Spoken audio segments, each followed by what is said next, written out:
Hi, and welcome back to Farmstead MTG. So we are back from the Farmstead 12 event, having two great budget decks on the feature.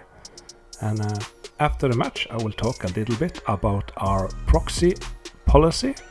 So if you stick with us, you will hear that at the end of the video.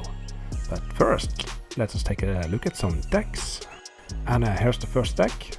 Player name is Eirik, and he's playing his Erhnamgeddon deck. So there's a lot of ramp creatures in form of Llanowar Elf and Birds of Paradise.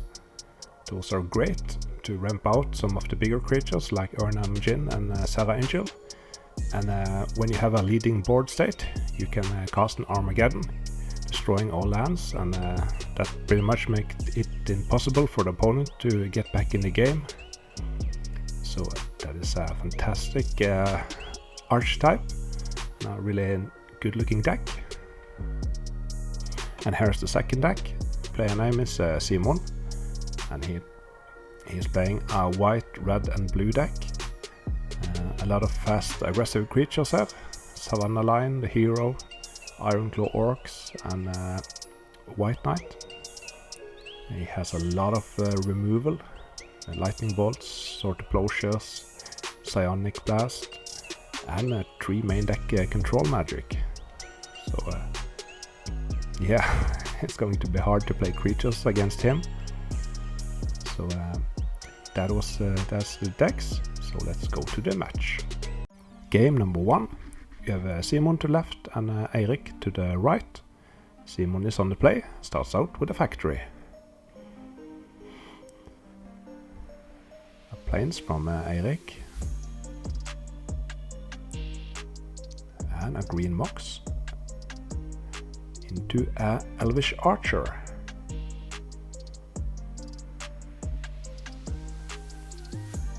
So that's a good blocker against the factory. And Simon needs another land to have a removal for that pesky archer. Fast bond.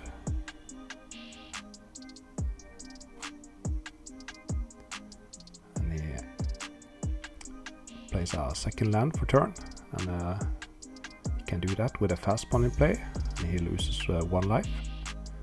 Now he attacks with his archer into a factory. So I guess he had a decent chant in his hand or something.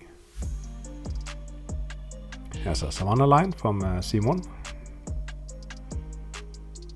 I see he has 2 Serenity efforts in his hand. But no blue mana.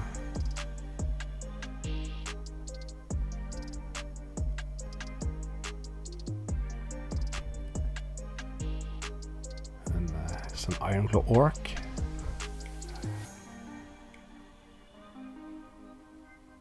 But it's really unfortunate that he doesn't have a blue mana, because getting those Serenity efforts out early is really good. There's a Juggernaut from Eirik into a Sword of Plowshare. I'm not that fan of a Sword of Plowshare in this aggressive decks, because giving Eirik 5 life here is a lot, and it often comes down to a couple of lives when you're playing with this aggressive decks.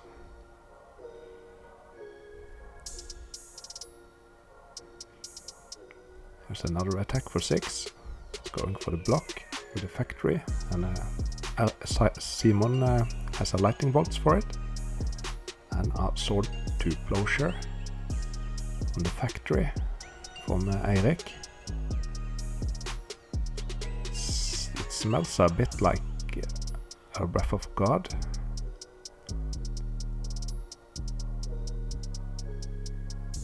Or maybe not, since he played the bird.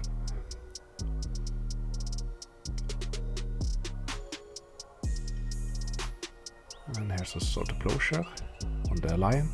Okay, so I guess he doesn't have a Wrath of God in his hand. Tapping 5 mana. Here's the Sarah Angel.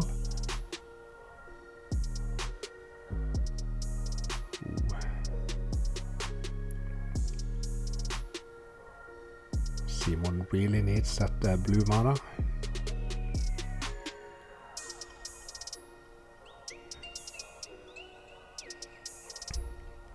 I see a lot of blue cards in his hand. Oh, and there's the Erhnamgeddon. Yeah, and here you see the strength of Erhnamgeddon in this deck. He has 2 mana dorks and a mox out. So he is pretty fine, but Simon here is really far behind. He needs to top deck 3 lands to cast a Lion-Dib. And he's discarding his control magic. And he has a Psionic Blast in his hand. Yeah, so he had everything, but yeah, you gotta draw some lands. There's a Volcanic. He's down to 12. Eirik is at 6. Attacks with a Serra. Down to 8.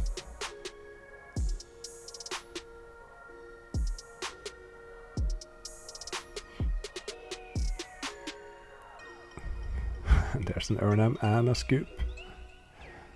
So, game number 2. Simon is on play. Starts out with a Soul Ring. So that's a good start.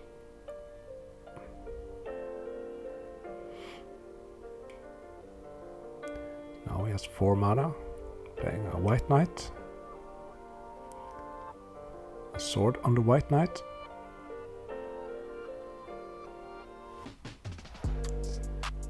Disenchant on the Soul Ring.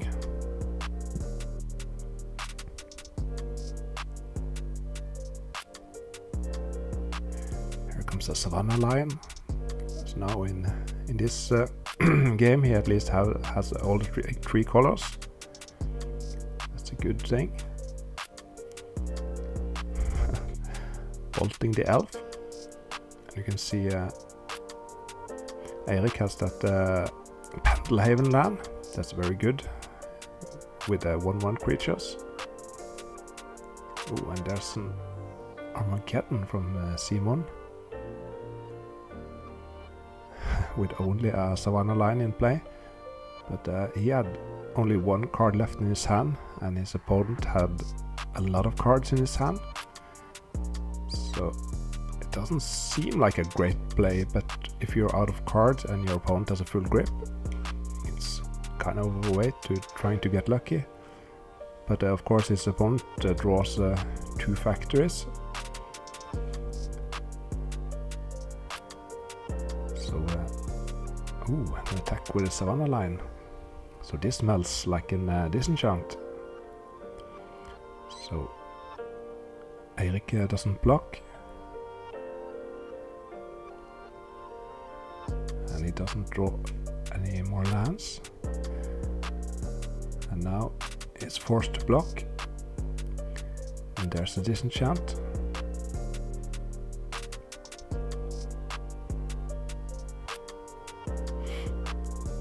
Okay, so now he has a plains at least.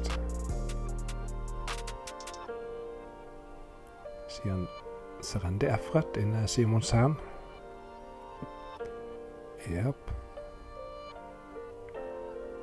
No attacks with the Savannah Lion. He could have attacked and then played the Lion-Dib after. I don't think Eirik would have blocked. So Llanowar Elf.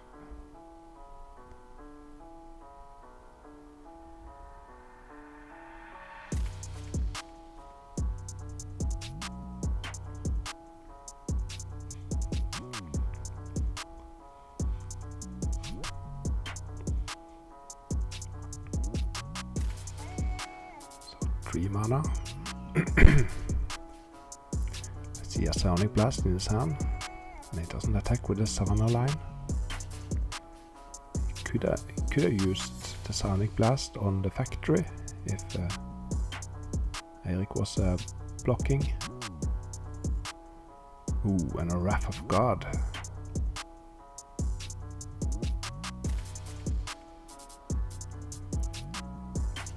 Yeah.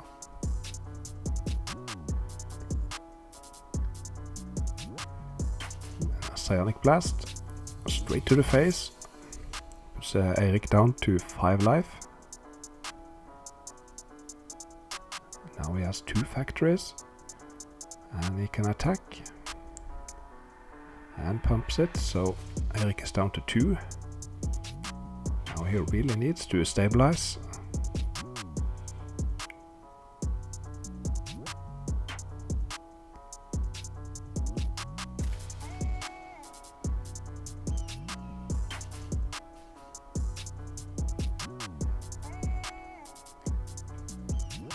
He just passed the turn.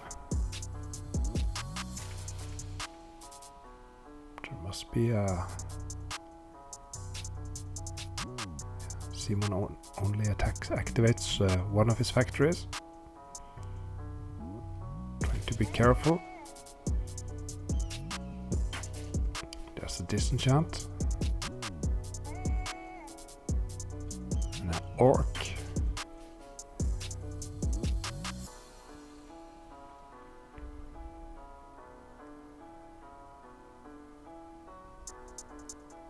Tapping 2 mana for an Elvish Archer. So that's a must deal with card.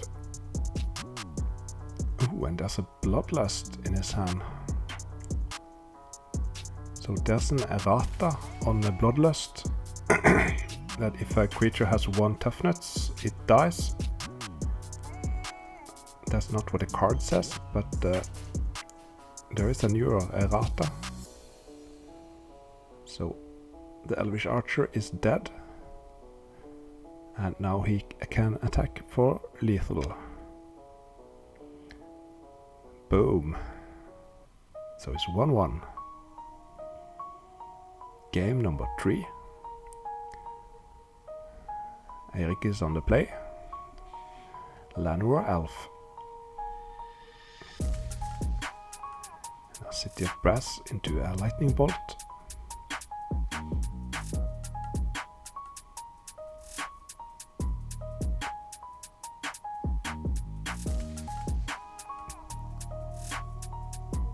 So a white knight.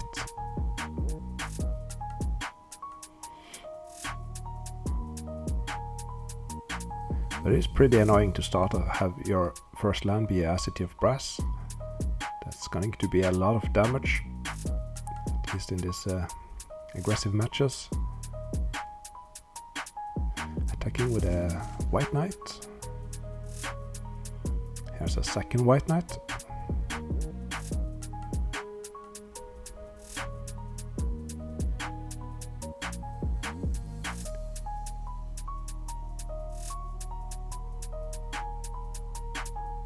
So Eirik needs to deploy something. Just past the turn. Okay, that really smells like an Wrath of God. I don't think I want to deploy any more creatures. Just attack with the factory and the knights.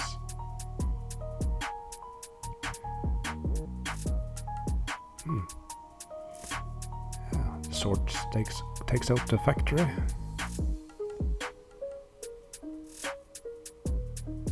He's going for the third white knight. So let's see if there is a Wrath of God here. Yeah, there it is. That's a 3 for 1. That could really decide this match. And having 3 City of Brass, that's pretty painful. A Sylvan and a Llanowar Elf.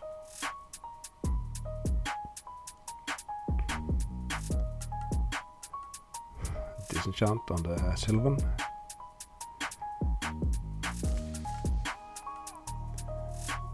There's a basic land. Will he attack with his Savannah line, trading with the Elf?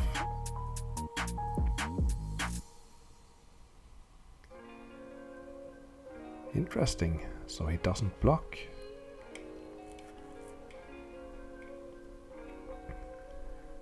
So yeah, that must be a Set Angel.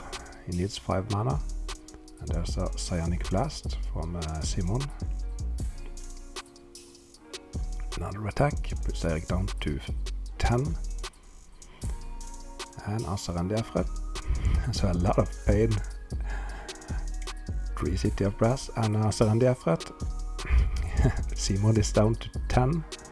And I don't think his opponent has done any damage. Now he's down to 9. It's a really suicide blue deck.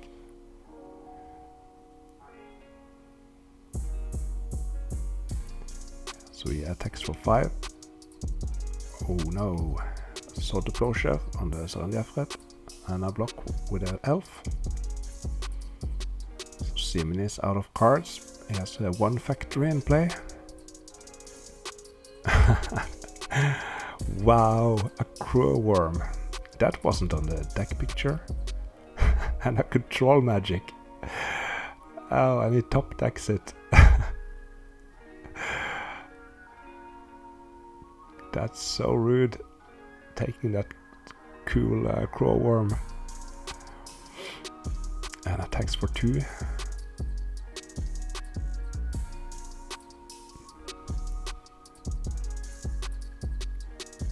Oh, and a disenchant on the Control Magic. And the Crow Worm is back, but it has Summoning Sickness. So cool to see the Crow Worm again. It is a common card, so for players playing back in the days, Crow Worm was like the common big creature that every kid liked. 6/4, and it looks super cool, so I have good memories from Crow Worm. And the Orc is no match for him. It can't even block.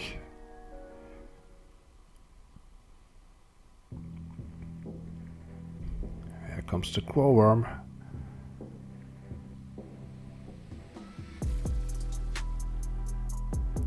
Will he block with his factory?